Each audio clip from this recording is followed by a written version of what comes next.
বেসরকারি শিক্ষক কর্মচারীদের বেতন বোনাস নিয়ে তামাশা বন্ধে মাননীয় প্রধান উপদেষ্টার হস্তক্ষেপ কামনা। রিপোর্ট শাহজালাল ভূঁইয়া উজ্জ্বল।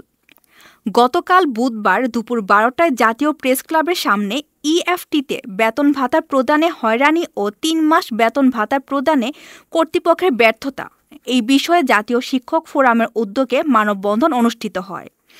উক্ত মানববন্ধনে সভাপতির বক্তব্যে জাতীয় শিক্ষক ফোরামের কেন্দ্রীয় সিনিয়র সহসভাপতি এবিএম জাকারিয়া বলেন, ইএফটিতে বেতন প্রদানের নামে বেসরকারি এমপিওভুক্ত শিক্ষক কর্মচারীদের সাথে যে অমানবিক আচরণ করা হচ্ছে তা শিক্ষক সমাজের জন্য লজ্জাজনক।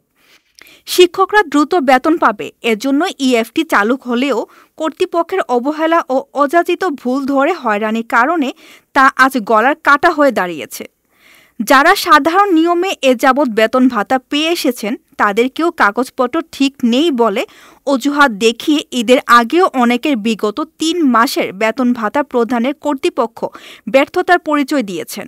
তিনি আজকের মধ্যে যেন শিক্ষক কর্মচারীরা বেতন ও ঈদ বোনাস পেতে পারেন সেই ব্যবস্থা গ্রহণে মাননীয় প্রধান উপদেষ্টার হস্তক্ষেপ কামনা করেন।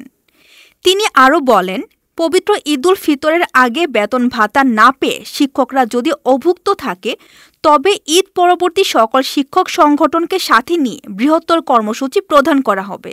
জাতীয় শিক্ষক ফোরামের সেক্রেটারি জেনারেল প্রভাষক ডাক্তার আব্দুস সবুর এর পরিচালনায় অনুষ্ঠিত মানববন্ধনে আরও বক্তব্য প্রদান করেন পল্টন কলেজের শিক্ষক এবং জাতীয় শিক্ষক ফোরামের সাবেক দায়িত্বশীল শিক্ষক নেতা প্রভাষক মোহাম্মদ ইসমাইল, জাতীয় শিক্ষক ফোরামের কেন্দ্রীয় প্রশিক্ষণ সম্পাদক প্রিন্সিপাল এম আমির হোসেন, কেন্দ্রীয় সাধারণ সম্পাদক ঢাকা বিভাগ প্রভাষক রুহুল আমিন, কেন্দ্রীয় সদস্য ও নগর দক্ষিণ secretary principal M S. Akbar Ali Siddique, কেন্দ্রীয় সদস্য মুফতি রুহুল আমিন, নারায়ণগঞ্জ জেলা সেক্রেটারি ওবায়দুর রহমান সহ অন্যান্য নেতৃবৃন্দ।